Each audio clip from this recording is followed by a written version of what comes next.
இந்திய super star Shahrukh Khan நடிப்பில் பல மாறுபட்ட வெற்றிப்படங்களின் இயக்குனர் ராஜ்குமார் ஹிரானியின் இயக்கத்தில் டங்கி படம் வெளியாகி மாபெரும் வரவேற்பை பெற்று வருகின்றது.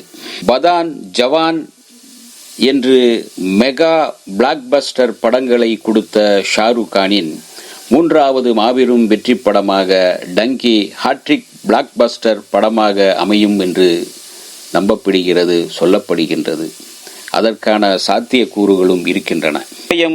ஒரு சமுதாயம் முன்னேற வேண்டும் என்றால் அதற்கு படிப்பும் மிக அவசியம் என்பதை இந்த படம் உணர்த்துகின்றது.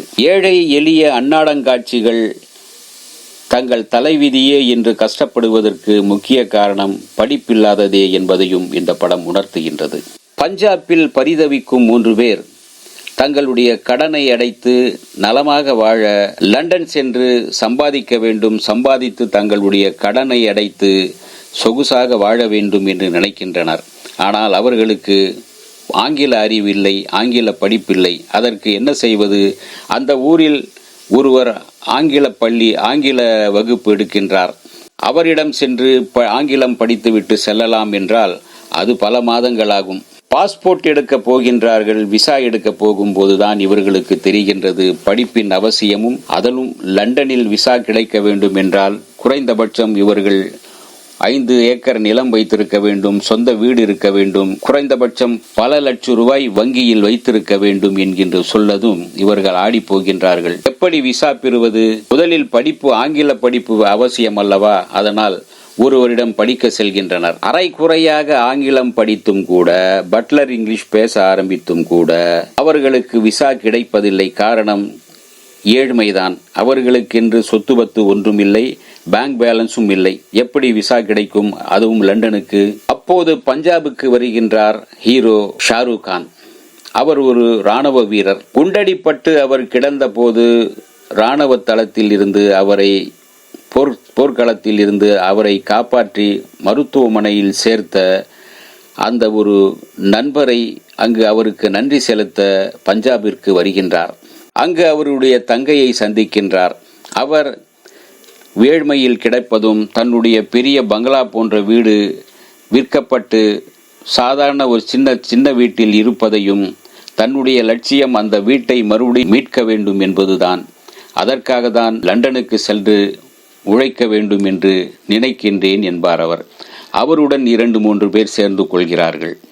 பாஸ்போர்ட் இல்லாமல், விசா இல்லாமல் செல்வதற்கு ஒரு வழி இருக்கிறது. டங்கி என்கின்ற அந்த வழியில், அதாவது நீர் வழியாக பாகிஸ்தான் வரை சென்று அங்கிருந்து சாலை வழியாகவும் நடந்து சென்றும் ரயில் வழியாகவும் இப்படியே சென்று விடலாம் என்று சொல்லப்படுகின்றது. அதாவது நம்முடைய தமிழ்நாட்டில் சொல்வார்களே கள்ளத்தோணி என்பது, அதுபோல கள்ளத்தனமாக வேறொரு பாதையில் இருந்து அவர்கள் செல்கின்றார்கள். பல வகையில் 6 பேர் புறப்பட்டு வழியில் 3 பேர் கொல்லப்படுகிறார்கள். ஷாருக் கானோடு சேர்த்து 4 பேர். இவர்கள் எப்படியோ தப்பித்து லண்டன் போய் சேர்கின்றார்கள். யாரிடமோ எப்படியெல்லாமோ அவஸ்தைப்பட்டு அவர்கள் செய்கின்ற அந்த பயணம் பார்க்கிறவர்களின் கண்ணில் கண்ணீரை வரவழைத்து விடுகிறது. அந்த அளவுக்கு கொடுமையான பயணம் அது. ஒரு வழியாக லண்டன் போய் சேர்ந்த பிறகு அங்கு அவர்களுக்கு பாஸ்போர்ட் இல்லை, விசா இல்லை. எப்படி வேலை கிடைக்கும்?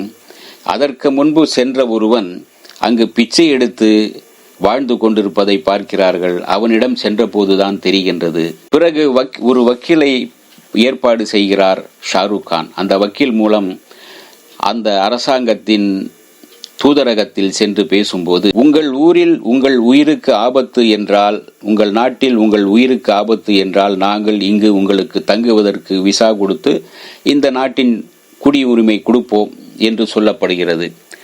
ஆமாம் என்று 3 பேர் சொல்ல, ஷாருக் கான் மட்டும் இல்லை, எங்கள் ஊரில் நாங்கள் நனவாக தான் இருக்கின்றோம் என்று அவர் ஒரு ராணுவ வீரர் என்கிற வகையில் தன்னுடைய நாட்டை விட்டு கொடுக்காமல் சொல்கின்றார். அந்த 3 பேருக்கும் பிரிட்டிஷ் விசா கிடைத்து விடுகிறது. ஷாருக் கானை இந்தியாவுக்கு திருப்பி அனுப்பிவிடுகிறார்கள். 25 ஆண்டுகள் கடந்து மறுபடியும் அவர்கள் இந்தியா வர நினைக்கும் போது அவர்களுக்கு மறுபடியும் விசா மறுக்கப்படுகிறது.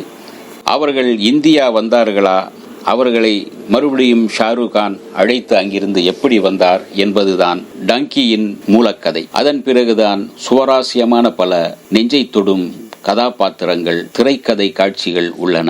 ஜவான் படத்தில் வீர தீர ஷாருக் கானை பார்த்திருப்போம். இதில் மனதை தொடுகின்ற ஒரு எளிமையான மனிதநேயம் மிக்க ஒரு மனிதராக தான் ஷாருக் கானை இதில் பார்க்க முடியும். வடநாட்டில் இந்த படத்திற்கு மாபெரும் வரவேற்பு கிடைக்கும் காரணம், அந்த வடநாட்டில்தான் ஆங்கில அறிவு இல்லாமல் பல பேர் ஊருக்குள்ளேயே ஏதோ கிடைத்த வேளையில் பசியும் பட்டினியுமாக வாழ்ந்து கொண்டிருக்கிறார்கள். கடல் கடந்து செல்ல அவர்கள் முடியவில்லை. எனவே வடநாட்டு ஏழைகளின் நிலையை இந்த படத்தின் மூலம் சொல்லியிருப்பதால் வடநாட்டில் இந்த படம் மாபெரும் வெற்றி பெறும் என்பது உறுதி. எல்லோராலும் கொண்டாடப்படும், நெஞ்சை தொடும் பல காட்சிகள் படத்தில் உண்டு.